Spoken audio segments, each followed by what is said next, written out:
Shalom, selamat pagi Bapak Ibu Saudara terkasih.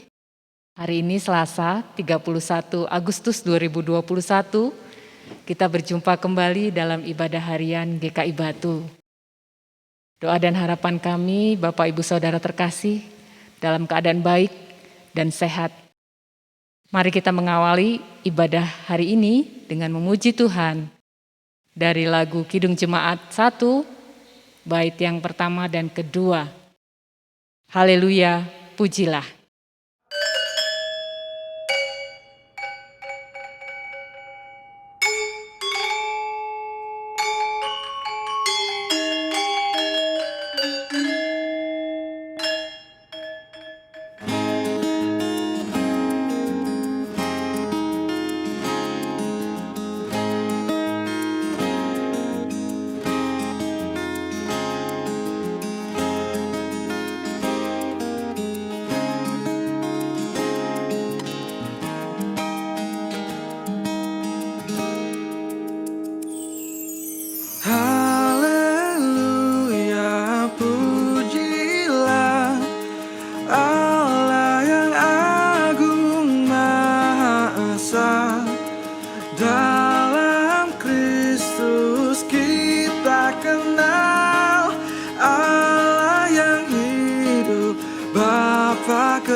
Mari kita satu dalam doa. Bapa kami di dalam surga, pada pagi hari ini kami datang kembali kepadamu ya Tuhan. Kami rindu untuk mendengarkan kebenaran sabda-Mu. Biar Roh Kudus-Mu yang memimpin setiap kami, agar firman yang kami baca dan kami renungkan dapat kami mengerti dan kami pahami. Engkau juga memberkati Bapak Pendeta Dwi Santoso yang akan menyampaikan firman-Mu. Biarlah firman yang disampaikan boleh menjadi kekuatan bagi kami dan menjadi bekal dalam kami menjalani kehidupan kami. Terima kasih Tuhan. Dalam nama Tuhan Yesus kami sudah berdoa. Amin. Saudara-saudara yang terkasih, firman Tuhan pada saat ini diambil dari kitab Ulangan pasalnya yang keempat, ayat 3 sampai dengan ayatnya yang keempat, dilanjutkan ayat 19 sampai 20 dan ayatnya yang ke-24. Kitab Ulangan pasalnya yang keempat, ayatnya yang ketiga dan keempat. Matamu sendiri telah melihat apa yang diperbuat Tuhan mengenai Baal Peor, sebab Tuhan Allahmu telah memunahkan dari tengah-tengahmu semua orang yang mengikuti Baal Peor. Sedangkan kamu sekalian yang berpaut pada Tuhan Allahmu masih hidup pada hari ini. Ayat 19, dan juga supaya jangan engkau mengarahkan matamu ke langit, sehingga apabila engkau melihat matahari, bulan, dan bintang segenap tentara langit, engkau disesatkan untuk sujud menyembah dan beribadah kepada sekaliannya itu, yang justru diberikan Tuhan Allahmu kepada segala bangsa di seluruh kolong langit sebagai bagian mereka. Sedangkan Tuhan telah mengambil kamu dan membawa kamu keluar dari dapur peleburan besi, dari Mesir untuk menjadi umat miliknya sendiri, seperti yang terjadi sekarang ini. Sebab Tuhan Allahmu adalah api yang menghanguskan, Allah yang cemburu. Amin. Saudara-saudara yang terkasih, saya memberi judul renungan kita pada hari ini adalah Dapur Peleburan Besi. Saudara-saudara, di masa pandemi ini banyak orang berujar bahwa sekarang ini yang penting orang bisa bekerja secara halal agar dapur bisa mengebul. Kalau dapur bisa mengebul, itu artinya ada tanda-tanda kehidupan. Dan memang saudara, dapur itu salah satunya berfungsi tempat untuk memasak. Tak terkecuali dapur dalam konteks khusus yang saya sampaikan pada saat ini, yaitu dapur peleburan besi atau yang disebut sebagai foundry. Saya punya pengalaman real, pernah bekerja di dapur peleburan besi yang disebut foundry. Tahun 1993, saya sempat mencicipi panasnya suasana dapur peleburan besi. Saya mengerti bagaimana cara membuat besi tuang. Saya tahu bagaimana dalam foundry itu sejak pembuatan cetakan untuk besi tuang, campuran pasir yang nanti akan dituangi cairan besi yang dilelehkan pada suhu ribuan derajat. Saya juga menjumpai bagaimana para pekerja melakukan pembersihan butiran pasir yang melekat di besi tuang sampai pekerjaan finishing, yaitu membersihkan kotoran-kotoran pasir dan merapikan besi hasil yang dicetak itu menjadi sebuah bentuk yang diinginkan. Semua proses itu tidak mudah. Mulai suasana kerja yang panas, termasuk berada di area peleburan titik didih besi yang tinggi. lingkungan kerja yang akrab dengan pasir yang kotor, suara bising mesin pencuci besi tuang, yang semuanya itu kalau dijalani di tengah-tengah suasana pekerjaan di foundry, secara manusia bekerja di pabrik peleburan besi itu bukan sesuatu yang menyenangkan, karena selain hawanya panas, berada di daerah yang kotor berpasir, juga suara yang bising. Artinya, foundry bukanlah tempat bermain-main, tetapi benar-benar dapur peleburan, tempat memproses, membentuk sesuatu yang menghasilkan nilai kegunaan sesuai peruntukannya.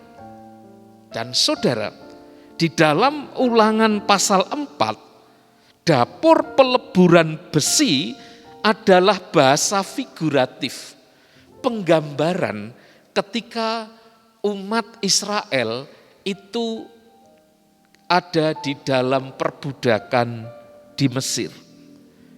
Apa yang dapat kita pelajari dari kisah umat Israel di Mesir saat itu, saudara-saudara? Paling tidak ada dua hal.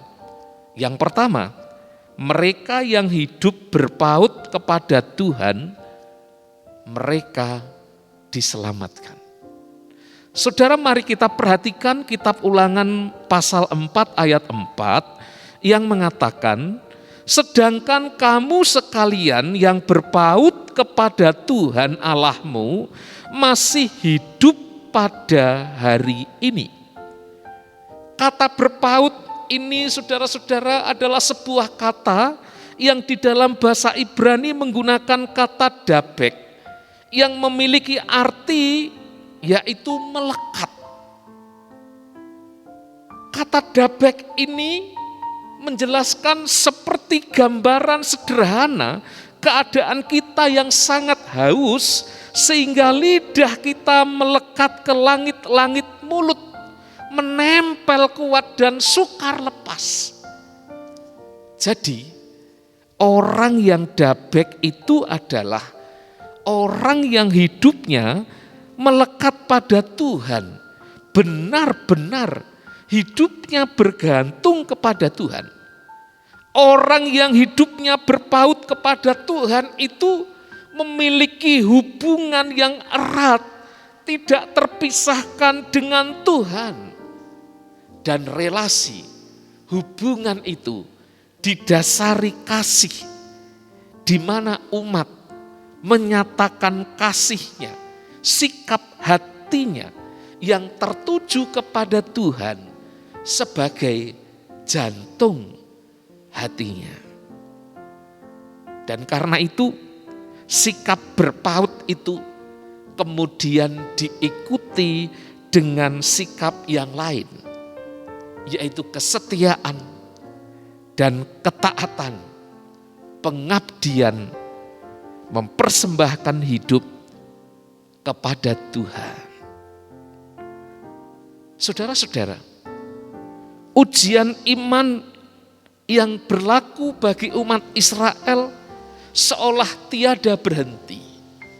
Setelah mereka keluar dari Mesir, Israel masih mengalami pencobaan yang bermacam-macam.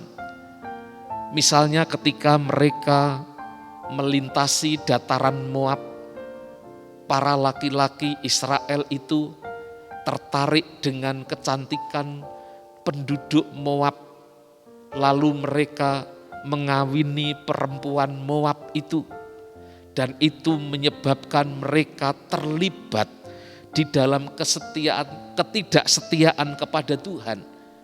Mereka ikut menyembah Allah yang disembah oleh para perempuan Moab itu, dan akibatnya umat Israel mengalami hukuman Tuhan. Mereka yang mengabdi menyembah kepada Allah Moab, yaitu Baal Peor, itu dihukum oleh Tuhan dengan kematian.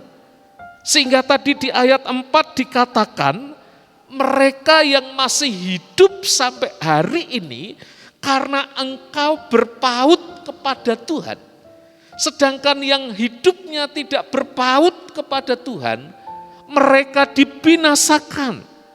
Mereka yang tidak setia kepada Tuhan itu akhir hidupnya sia-sia.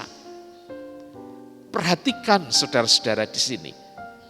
Ketika bangsa Israel itu mengandalkan kekuatannya sendiri, kemampuannya sendiri, maka ternyata umat Israel tidak tahan uji. Mereka gampang goyah ketika mereka memasuki dapur peleburan iman. Mereka diuji iman mereka dan ternyata mereka terjatuh. Saudara-saudara, bagi kita, saya kira kisah umat Israel ini menjadi peringatan bagi kita bahwa betapa kita pun seringkali lemah dan rapuh ketika menghadapi tantangan iman yang menguji kesetiaan iman kita, yang diibaratkan seperti dapur peleburan. Katakanlah pandemi ini juga menjadi salah satu wujud ujian iman bagi kita. Maka apakah ketika kita melewati pandemi ini kita bisa survive? Kita tetap setia kepada Tuhan atau kita tergoda dan bersekutu dengan Baal Peor modern? Namun yang pasti firman Tuhan mengatakan, barang siapa yang setia berpaut kepada Tuhan, mereka akan diselamatkan. Yang kedua, saudara, mereka yang hidupnya membuat hati Tuhan cemburu, mereka akan dihanguskan. Saudara-saudara yang terkasih, sesuatu yang keadaannya hangus atau gosong, biasanya itu menggambarkan keadaan yang tidak ideal. Keadaan yang nilai gunanya berkurang, bahkan bisa jadi tidak bisa dipakai. Nah, dalam bagian ini kita melihat bahwa api Tuhan itu menghanguskan. Perkataan itu sebetulnya ingin menjelaskan tentang gambaran bagaimana dahsyatnya murka Tuhan. Murka Tuhan yang disebabkan karena pola relasi yang tidak sehat yang dipraktekkan umat Israel. Relasi kasih itu sebetulnya menuntut kesetiaan. Kita tahu itu. Karena itu, kalau di dalam Ulangan 4 ayat 24 dikatakan bahwa Tuhan itu adalah sebagai pribadi yang cemburu, itu ingin menjelaskan bahwa sebetulnya Tuhan menghendaki kasih kepadanya itu adalah kasih yang totalitas, yang sempurna dan tidak terbagi-bagi. Kalau ada orang yang mengasihi Tuhan sebagai kekasihnya yang kekal, sebagai pasangan persekutuannya yang abadi, tetapi kasihnya itu tidak totalitas, terbagi-bagi, maka itu yang disebutkan di dalam Ulangan 4 ayat 24, itu yang menimbulkan kecemburuan Tuhan. Maka kita pun sebagai umat di masa kini, kita dipanggil juga untuk mengasihi Tuhan secara totalitas. Dan itu ada di dalam perintah Tuhan. Kasihilah Tuhan Allahmu dengan segenap hatimu, dengan sekuat pikiranmu dan sekuat kekuatanmu.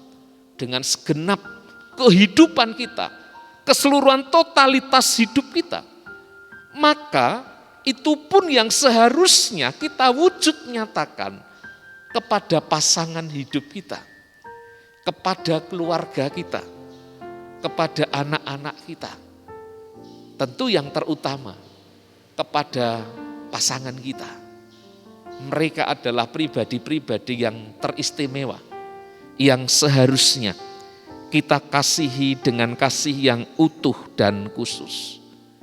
Saudara-saudara, di masa pandemi, di mana pemberlakuan kerja dari rumah itu menuntut perjumpaan yang semakin intens antara pasangan suami istri, seringkali ada keluhan, seringkali ada masalah, timbul percekcokan, timbul pertengkaran, bahkan ada yang sampai mengakibatkan perceraian. Mengapa itu bisa terjadi?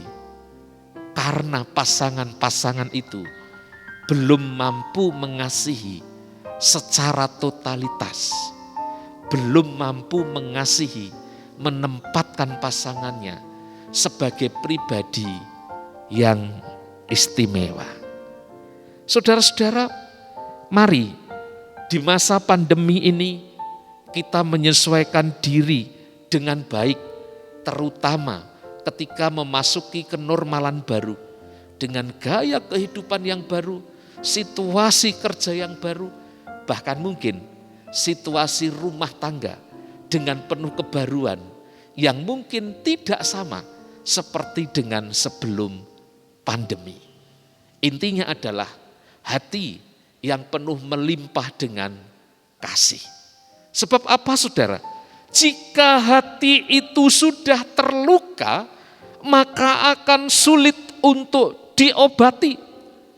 Karena itu saya mengajak Bapak Ibu Saudara untuk terus berpaut kepada Tuhan, Sang Sumber Kasih, supaya hati kita meluber melimpah dengan kasih, sehingga tidak mudah menghasilkan tindakan atau perkataan yang menyebabkan orang-orang yang kita kasihi merasa terluka, merasa cemburu.